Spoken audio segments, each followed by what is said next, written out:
Quran surat An-Nisa ayat 6. A'udzu billahi minasyaitonir rajim. Wabtalul yatama hatta idza balagun nikaha fa in anastum minhum rusdan fadfa'u ilayhim amwalahum wala ta'kuluha israfa wa bidaron ayyakbar wa man kana ghaniyan falyasta'fif wa man kana fakiran falyakul bil ma'rufi fa idza dafa'tum ilaihim amwalahum fa ashhidu alaihim wa kafa billahi hasiba. Hendaklah kamu selidiki anak-anak yatim itu hingga sampai waktunya untuk menikah. Jika kamu tilik pada mereka telah ada kecerdikan, serahkanlah harta mereka kepada mereka, dan janganlah kamu makan harta itu dengan boros dan cepat-cepat sebelum mereka dewasa. Barang siapa yang kaya, hendaklah dia menahan diri, dan barang siapa yang fakir, bolehlah makan secara patut. Kemudian apabila kamu menyerahkan harta mereka kepada mereka, hendaklah kamu adakan saksi atasnya, dan cukup Allah sebagai penghitung. Hendaklah kamu selidiki atau kamu uji atau kamu tinjau dengan saksama anak-anak yatim itu hingga sampai waktunya untuk menikah. Diuji dia apakah dia telah sanggup memegang hartanya sendiri atau belum. Misalnya diberikan kepadanya terlebih dahulu sebagian, disuruh dia memperniagakan. Sudah pandaikah dia atau belum? Kalau belum, jangan dahulu diserahkan semua. Di dalam ayat ini disebut ujian sebelum menikah.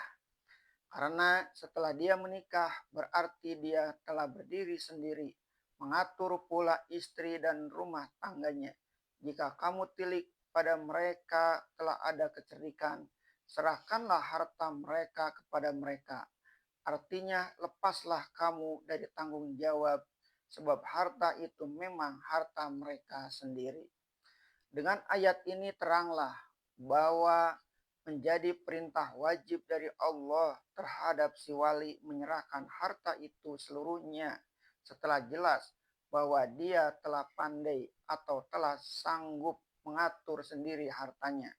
Kalau mereka 2-3 orang laki-laki dan perempuan, niscaya ada yang tertua antara mereka dan dapat mengatur adik-adiknya serta saudara-saudara perempuannya.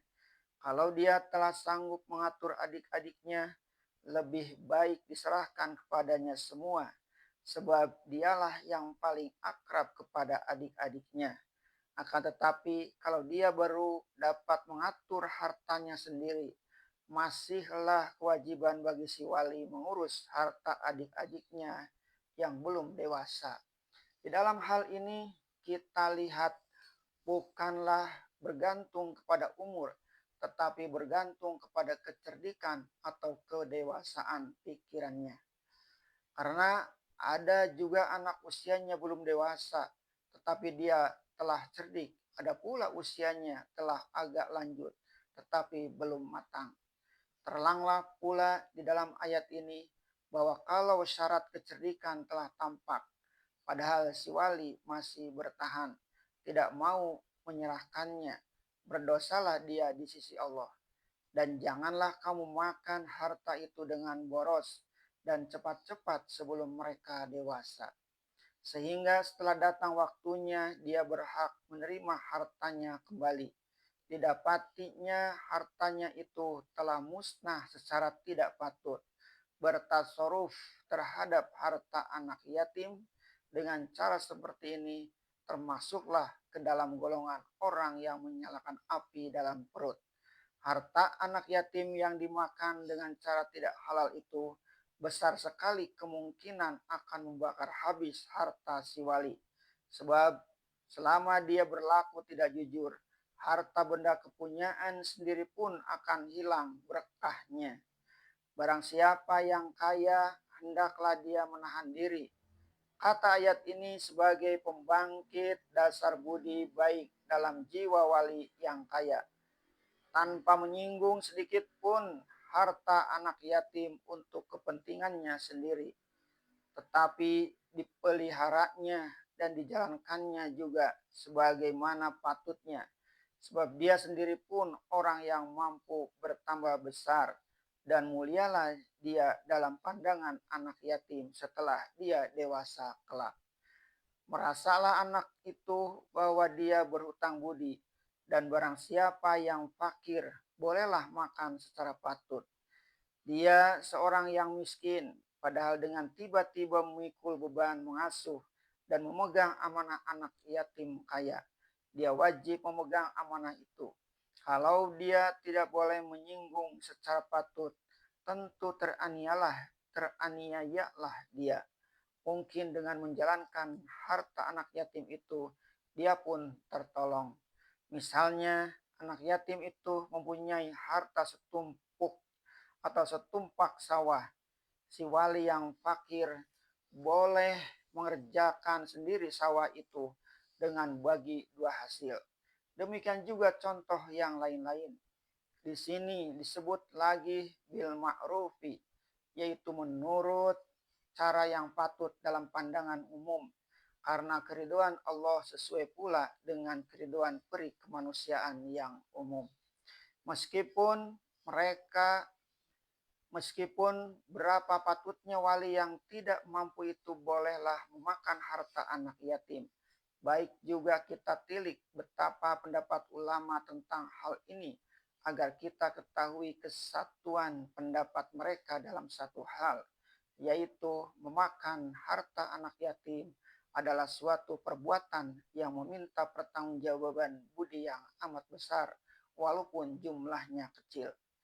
Ada ulama tafsir yang berpendapat bahwa wali yang memakan harta anak yatim karena kemiskinan adalah berutang dengan niat akan membayarnya kembali.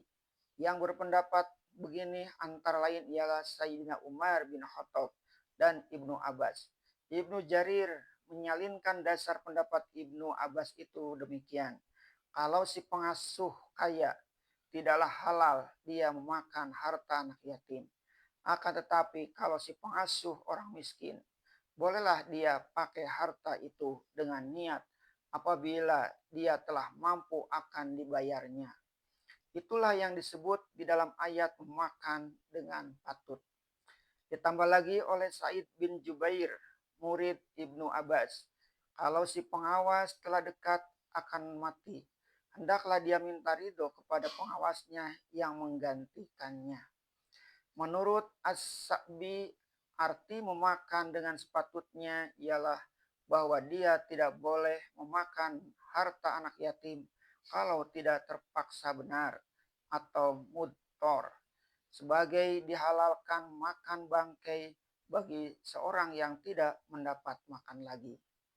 Dibicarakan juga oleh ahli tafsir berapa kadarnya dibolehkan memakan dengan makruf. Satu riwayat dari Ibnu Abbas menerangkan ialah mengambil makanan sekedar di ujung jarinya saja. As-Sudi mengatakan sekedar ujung jari jua, jangan berlebih dan jangan mengambil pakaian. Menurut Ikrimah, artinya ialah tangan engkau bersama masuk piring dengan tangan mereka dan jangan mengambil pakaian atau sandang. Penafsiran lain berkata, ambillah sekedar penghilangkan lapar dan sekedar penutup aurat. Yang lain menyatakan pendapat pula boleh mengambil makanan hasil harta anak yatim sekedarnya sebagai air susu binatang ternak, bulunya, hasil buah, dan hasil tanaman di sawah. Semuanya sekedar perlu pula. Menurut fatwa Imam Atto, makan bersama-sama mereka satu hidangan.